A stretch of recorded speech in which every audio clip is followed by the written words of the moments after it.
Break کے بعد خوش آمدید۔ آج ہم جس مقدس ہستی کا ذکر خیر کر رہے ہیں ان کو امام تقی بولا جاتا ہے، کہا جاتا ہے ان کا مقام اور مرتبہ بہت زیادہ ہے، اس لیے آج ہم ان پاک ہستیوں کا ذکر کرتے ہیں کہ انہوں نے ہمیں مقروض کیا ہے، ہمارے لیے کام کیا ہے، دین کے لیے کام کیا ہے۔ جی ڈاکٹر صاحب کیا فرمائیں گے آپ؟ جی دیکھیں، ہم کہتے ہیں کہ سفر وسیلہ ظفر، کہ جب کوئی انسان سفر کرتا ہے تو وہ بہت کچھ سیکھتا ہے، بہت کچھ حاصل کرتا ہے، لیکن دوسری طرف جب اللہ کے برگزیدہ بندے جب سفر کرتے ہیں تو وہ حاصل انہوں نے خدا سے جو کر لیا ہے اس سے زیادہ اور انہوں نے کیا حاصل کرنا ہے، وہ خدا سے حاصل کی ہوئی دولت اور نعمت جو ہے وہ مخلوق میں بانٹنے کے لیے سفر کرتے ہیں۔ اور یہ حاجت روائی بھی ہے کہ کوئی پیاسا ہے علم کا تو اس کی علمی پیاس کو بجھا دیتے ہیں، کسی کی ضرورت ہے اور اس کے گھر جا کے اس قدر پوشیدگی سے اس کی ضرورت پوری کر دیتے ہیں کہ ایک ہاتھ سے دیتے ہیں دوسرے ہاتھ کو خبر نہیں عزت ہونے وقار دیتے، مجرور نہیں ہونے دیتے، دوسرے کو پتہ نہیں چلنے دیتے۔ پھر اسی طرح سے کوئی پریشان حال ہے جس کے لیے جیسے حضرت نے فرمایا کہ جس پہ نگاہ کر دی اس کا بیڑا پار کر دیا، اور جس کی طرف توجہ کر دی اس کی حاجات پوری کر دی۔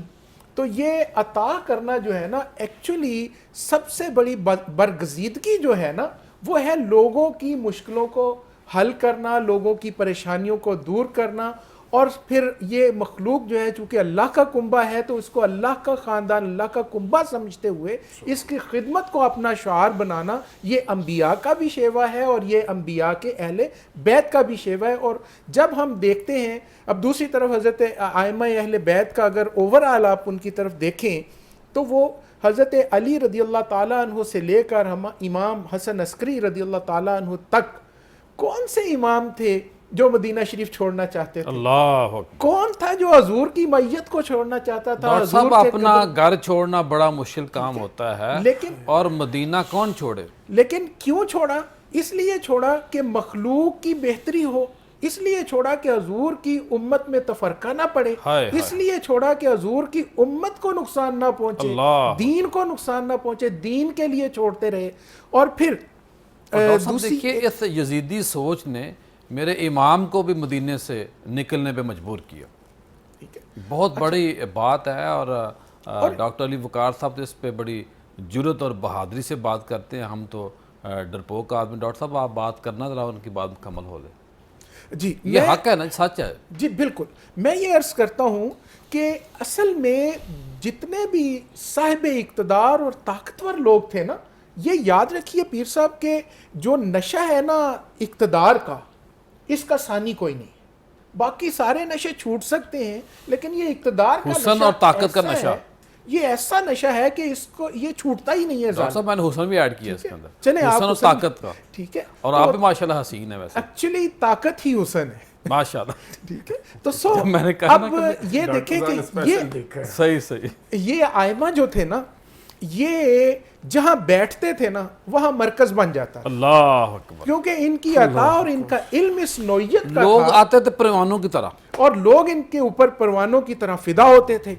تو اس بات نے ہمیشہ حکمران طبقے کو پریشان رکھا کہ یہ مرکز تو یہ، اور حقیقی طور پہ مرکز تو یہی تھے لوگ، صحیح بات، تو وہ اس مرکز کو کسی ایک جگہ پہ جمنے ہی نہیں دیتے تھے، کبھی ادھر سے دھکا دے کے ادھر کر دیا، کبھی ادھر سے کھینچ کے ادھر لے گئے، کبھی ادھر، اور حتیٰ کہ پھر بھی ان کی پیاس نہیں بجھتی تھی تو پھر کسی نہ کسی طریقے سے ان کی شہادت کا ڈاکٹر صاحب یہ جو سانحہ ہو جاتا۔ پرسنالٹی کلیش ہے نا، یہ بہت بڑی وبا ہے، اور لوگوں کو جب پتہ چلتا ہے کہ یہ بندہ میری جگہ لے سکتا ہے، بالکل، خام خاصی باتیں ہوتی ہیں۔ اور یہ حضرات اہل بیت کی اور یہ ائمہ اہل بیت کی شخصیات اتنی قادور ہیں کہ ان کے سامنے کون ٹکے گا، کون سا بادشاہ دنیا کا ٹکے گا، کون سا سپہ سالار ٹکے گا، کوئی ٹک سکتا ہی نہیں ہے۔ اب دیکھیں کہ بڑے دنیا کے بہترین خلفاء جو خلفائے راشدین ہیں، حضرت سیدنا صدیق اکبر رضی اللہ تعالیٰ ڈاکٹر صاحب میں دوبارہ آپ کی طرف آتا ہوں، ڈاکٹر علی وقار قادری صاحب سے ہم پوچھتے ہیں کہ آج کے موضوع کے اوپر مزید بات کریں، لیکن جرت بہادری سے بات کریں، ہمارا پیمرا بھی ایسے اوپر موجود ہے، کیا فرمائیں گے آپ؟ نہیں، ہم پیمرا نے ہمیں کیا کہنا ہے جی، ہم پاکستان، ہمیں تو کہنا نا بھائی جان، ہم پاکستان کے ہر قانون اور اس کا پورا احترام کرتے ہیں، جی بے شک، اور کسی بھی طرح کی ایسی بات جو باعث انتشار ہو اس سے ہم نے کرنی نہیں ہے، ہاں اس سے بچنا بھی لازم سمجھتے ہیں، مگر حق کو بیان کرنا بھی ضروری ہوتا ہے۔ ہر معاملے میں آپ میٹھے میٹھے اور اتنے اچھے نہیں ہو سکتے کہ ہر چیز ہضم ہو جائے، ایسا نہیں ہوتا۔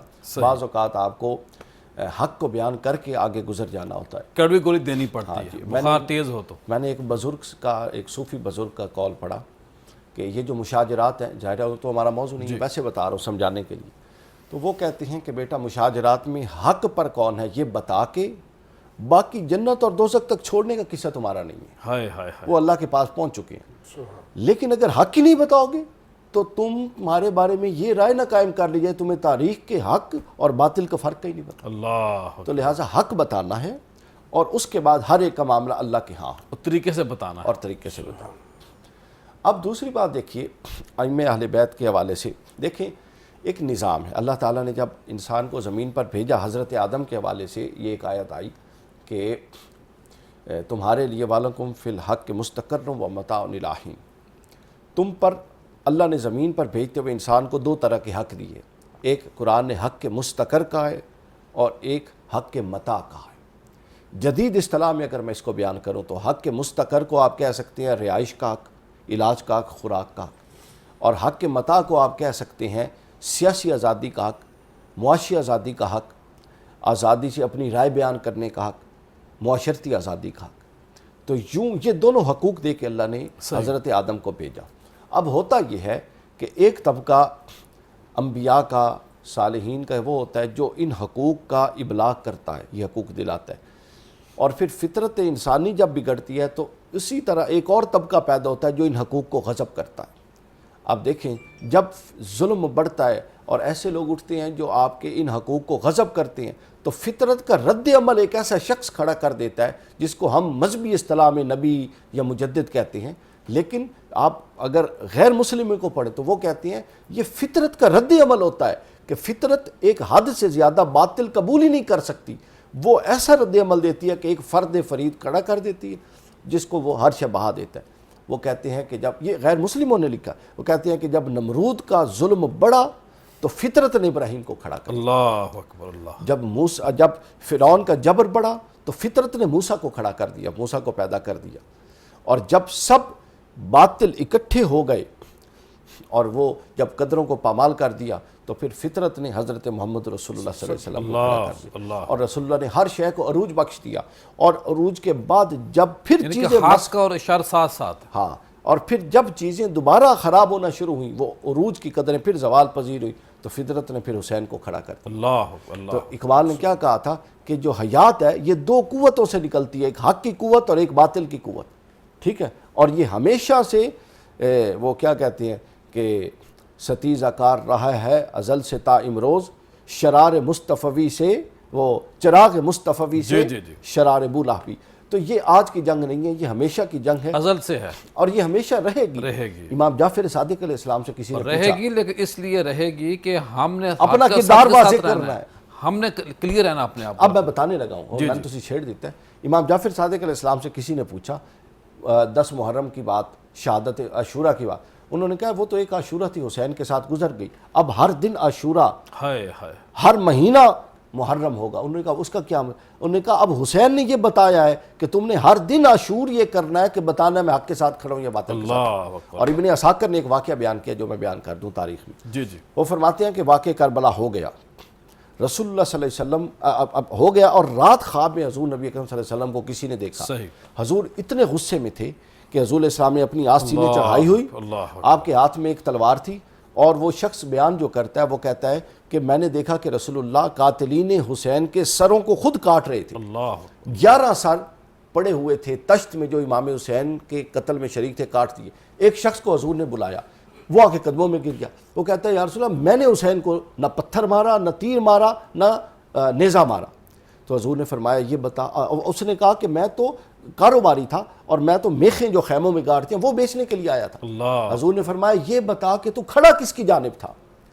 اس نے کہا جی میں اس کی طرف کھڑا تھا، یزید کی طرف. تو حضور نے فرمایا کہ ٹھیک ہے تو نے حسین پہ تلوار نہیں اٹھائی لیکن حسین کے مد مقابل ایک فرد کے اضافے کا باعث بنا. تو اہم یہ ہے کہ آپ کھڑے کس طرف ہوتے ہیں. اگر آپ کھڑے حق کی طرف نہیں ہیں تو پھر وہ ایک جملہ سخت ہے لیکن میں کہہ دوں، ڈاکٹر علی شریعتی کا جملہ ہے، ایران کے بہت بڑے اسکالر، مجھے پسند ہے. وہ کہتے ہیں کہ اگر آپ حق کے ساتھ نہیں کھڑے تو تاریخ کو اس سے کوئی غرض نہیں. آپ مسجد کے محراب میں ہیں یا طوائف کے کوٹھے پہ، تاریخ کو اس سے کوئی غرض نہیں. جی اپنا عبداللہ ثاقب صاحب، بات لمبی ہو جائے گی، ٹائم بھی تھوڑا رہ گیا ہے. صوفی برکت علی لدھیانی صاحب نے بھی کہا تھا کہ جو امام حسین کی یاد میں ہم روتے ہیں نا، یہ صرف میں نہیں روتا، امام حسین کی یاد میں رونا چرند پرند کا رونا ہے، اور درخت بھی روتے ہیں. ہر چیز جو دنیا میں آئی ہے، پیدا ہوئی ہے، وہ امام حسین کے غم میں روتی ہے. اور آپ فرماتے ہیں کہ جب ہم روتے ہیں تو اس کو غسل عصیاں کہتے ہیں، گناہ دھلتے ہیں. اور جو بندہ امام حسین کی یاد میں اپنے آنسو بہاتا ہے، وہ کوئی بھی ہو، وہ جانور بھی ہو سکتا ہے، کیونکہ اہل بیت ایک ایسا رشتہ ہے، ایک ایسا تعلق ہے، ایک ایسا معاملہ ہے کہ یہ ہم انسان نہیں، پوری مخلوق جو اللہ پاک نے پیدا کی ہے اہل بیت سے پیار کرتے ہیں.